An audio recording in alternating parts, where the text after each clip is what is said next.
Hey there, it's Kirsten here, and today let's talk about how to avoid exercise burnout and how to exercise right so that it's actually beneficial for our health. Before we get there, I want to tell you about the super fun quiz that I've put together that tells you exactly your fit personality, who you are as a fitness person. And it's super fun. There's only 10 questions and you find out about your type and also how you can make exercise better for you. So it's actually beneficial, it's good for you, and it's not hurting you. It's more fun and it's more doable in the long run. Go ahead and click the link in the description where you find the quiz and take your test. All right, now back to our topic, how to avoid burnout. Basically, if we want to avoid burnout, then we need to rest and recover well in order to let the positive things happen in our body. But if we don't rest and recover enough and we're exercising really hard and the intensity is high and the duration is long or the exercise is too frequent, then it's going to be really hard to maintain that healthy balance and our health is actually getting worse. Here are a couple of things how you know that the exercise is working for you, and then on the flip side how you know that it's not working for you, and this is what we want to avoid. The first thing is sleep. Exercise can really help you sleep better if you do it right. This is what a lot of people who have never worked out and now start working out realize. They see how their sleep has improved. And a lot of times also when they stop exercising, they realize that their sleep gets worse. Of course, we don't want that to happen and exercise can really help to sleep well. But if you're doing too much exercise and you're burning yourself out, then the sleep is going to get really bad. And I know it firsthand because for many years when I did a lot of long distance cardio and didn't really rest as much as I should have, my sleep was absolute terrible crap. In 2017, when I started to recover from this constant overload, that I started to sleep better. And I realized that some nights I even sleep 8 hours and it was amazing. And while sleep continues to be a little bit of a struggle for me, overall it's so much better compared to that time when I was doing at least 6-7 hours of cardio every week, probably more like 10 hours actually, and was really burnt out. One of the reasons why we get sleep disturbances is that our stress hormones are up and high and too high, and then they won't come down the way they should, or we get these weird spikes in our cortisol levels, for example 4 a.m. in the morning, which then wake us up, and there we are just staring at the ceiling, being wide awake and not able to go back to sleep. If that's you, then I really recommend that you slow down a little bit. Maybe cut down your workouts from 6 days a week to 4 or 3, or then decrease the intensity of your exercise or the miles or kilometers that you're running. All these should get you back on track and your sleep should get better.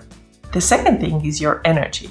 If you do exercise right, if you do just the right amount for you, then your energy should go up. You start feeling better, you have energy throughout your day, also during your workout. Of course, you're getting tired by the end of the workout, but you are not completely depleted. And actually would really like to see more people stop doing these really depleting hard workouts, because if we do them too much, then they're not going to be healthy for us and they totally zap our energy. So this again is the flip side. If we do too much, then we get really tired. We don't have the steady energy level throughout the day. We get those dips where we feel really exhausted, or we may need to sleep a ton. Regular 7-8 hours is not enough for us, or like I mentioned earlier, we may get really bad insomnia. All these signs are showing us that we are getting very close to burnout, and if we don't want that to happen, it's a good idea to cut back on exercise a little bit and then rest and recover more, because our energy levels are terrible. And that too I've experienced myself. I used to need naps every day. I was really exhausted because I wasn't sleeping at night. It was just a cycle, and to get out of it meant that I had to slow down a little bit. The next thing I want to mention is hormonal health. If our exercise is on point, then this is really great for our hormones.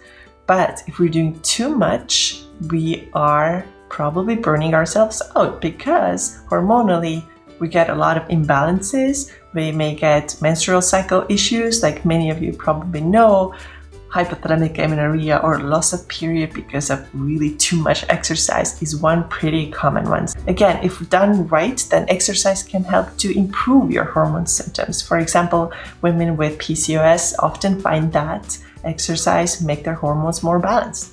The hormones that we're talking about that are affected by exercise are insulin and cortisol, and of course our sex hormones. Like I mentioned earlier, if cortisol is totally off charts, then that can cause us insomnia or other sleep issues. And of course, our sex hormones can be totally out of whack too, and hypothalamic amenorrhea is a perfect example of that. If you find that your periods are getting less frequent, or they're getting very, very light, or they disappear altogether, or you may have other signs of hormonal imbalances such as constantly losing your hair and being really cold all the time, or having really low body temperature, these are all signs that something's up with the hormones and we might be burning ourselves out if we are that fit and active person who likes to work out a ton. So this is one of the things to really keep an eye out for.